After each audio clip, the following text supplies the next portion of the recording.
और राजधानी दिल्ली में विवेक विहार में बेबी केयर सेंटर में आग लग गई और हादसे में 7 बच्चों की मौत होने की खबर मिल रही है। सूचना मिलते ही मौके पर दमकल की गाड़ियों ने पहुंचकर आग पर काबू पाने का प्रयास शुरू कर दिया था और दुखद यह हादसा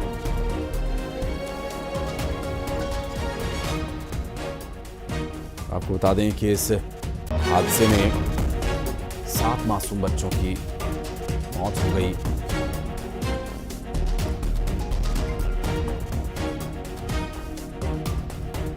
ये एक बेबी केयर सेंटर था जहां नवजात शिशु थे और इस दौरान यहां पर आग कैसे लगी अभी तक ये स्पष्ट नहीं हो पाया। शंकर आनंद हमारे सहयोगी जुड़ गए हमारे साथ। शंकर, बहुत ही दुखद ये मामला, कब की ये घटना है और क्या कुछ डिटेल्स मिल पा रही हैं? देखिए, वाकई में आपने सही कहा कि बेहद दुखद घटना है। और ये घटना जो है कल रात में तकरीबन 11:30 से 12 बजे के बीच में का यह मामला है। और ये जिस तरह से यहाँ पे आग लगी है इस अस्पताल में, हालांकि मौके पे फायर ब्रिगेड की टीम पहुंची, स्थानीय लोग भी पहुंचे थे और बहुत कोशिश की गई कि यहाँ पर तमाम नवजात बच्चों को सही तरीके से बचाया जा सके। लेकिन कल रात में ही तकरीबन 12:45 के लगभग में फायर ब्रिगेड द्वारा हमें सूचित किया गया था कि 12 बच्चों को यहाँ से रेस्क्यू भी किया गया है। तो लोगों के बीच में एक आशा और विश्वास जगा हुआ था। लेकिन उन बच्चों के ट्रीटमेंट के दौरान में अब सुबह में इस बात की जानकारी साझा की गई है कि 7 बच्चों की जो है मौत हो गई है। और इसकी जो वजह बताई जा रही है कि बच्चों को जब वहां से रेस्क्यू कराया जा रहा था तो काफी जो धुआं है उन बच्चों के लंग्स में अंदर जा चुका था।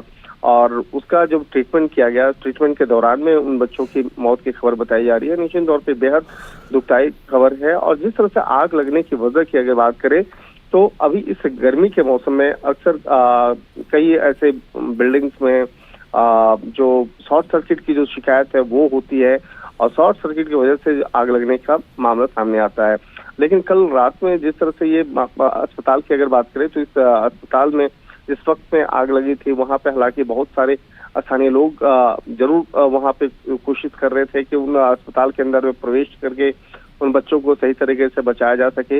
लेकिन ये तमाम जो प्रयास है उस प्रयास को करते करते काफी वक्त लग चुका था। और जब तक उन लोगों को पता चला कि इस अस्पताल के अंदर में काफी नवजात बच्चे हैं और जब तक उन्होंने निकाला जाता तब तक काफी लेट हो चुकी थी, क्योंकि उस अस्पताल के अंदर में धुआं काफी भर चुका था। और निश्चित तौर पे प्रयास जरूर किया गया था कि उस अस्पताल से तमाम बच्चों को सही तरीके से बाहर निकाला जा सके।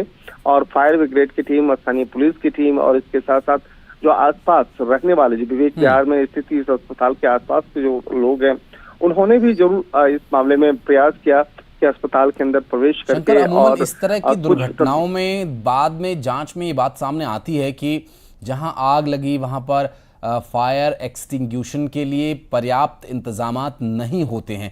यहाँ पर अभी तक कोई इस संबंध में जानकारी मिल पाई हो? चूंकि बेबी केयर सेंटर था और बेबी केयर सेंटर में अटेंडर हमेशा मौजूद होने चाहिए और अगर कहीं आग सुलग रही है तो उसे वक्त रहते बुझाने का प्रयास, कम से कम जानकारी। इतनी भयानक लपटें यहाँ से उठ रही हैं, लग नहीं रहा कि कोई अटेंडर वहां पर था और फायर एक्सटिंग्यूशर की कोई व्यवस्था थी। निश्चित तौर पर देखिए, यहाँ पे एक बहुत कहा जा सकता है बहुत सारी लापरवाहियां जो है वो यहाँ पे बरती गई हैं, ऐसा शुरुआती दौर पे ऐसा लग रहा है। और जिस तरह से कहा जा सकता है कि अस्पताल के आसपास भी काफी खुले एरिया होना चाहिए, लेकिन वो सब चीज की कमी है क्योंकि ये रेसिडेंशियल एरिया में ये अस्पताल को बनाया गया है। लेकिन वहां पर किस तरह की लापरवाहियां थी, क्या फायर ब्रिगेड की तरफ से एनओसी था या नहीं था, क्या अस्पताल के अंदर में वो तमाम जो व्यवस्थाएं हैं वो व्यवस्थाओं को किया गया था या नहीं किया गया था, ये जानना बेहद लाजमी है। और अभी तक जिस तरह से 6 से 7 बच्चों की मौत की खबर सुबह में जब साझा की गई थी तो उस इलाके के लोगों को जब जानकारी हुई तो निश्चित तौर पे उनके लिए भी बेहद दुखदायी खबर थी। और तमाम जो अभी भी काफी लोग जो हैं उस अस्पताल के बाहर जो हैं खड़े हैं लोग। और हालांकि स्थानीय पुलिस जो है जल्दी इस मामले में एफआईआर रजिस्टर करेगी और इन तमाम मामलों की पड़ताल करेगी। तो स्थानीय पुलिस मामला और जिन के बच्चे यहाँ पर एडमिट थे, जो बच्चे यहाँ पर केयर के लिए लाए गए थे, उन पेरेंट्स की इस वक्त क्या कैफियत होगी, ये संभव है कि लोग शायद अंदाज़ा भी ना लगा पाएं कि इस वक्त उनके दिल पर क्या गुजर रही है। और किसी की लापरवाही से किसी के घर का चिराग अगर बुझ गया तो ये एक बहुत ही दुखद मामला है। बहुत शुक्रिया शंकर आपका इस पूरे मामले पर जानकारी देने के लिए। और बेमित्रा ब्लास्ट से जुड़ी एक बड़ी खबर आ रही है, जहां एनडीआरएफ की टीम मौके पर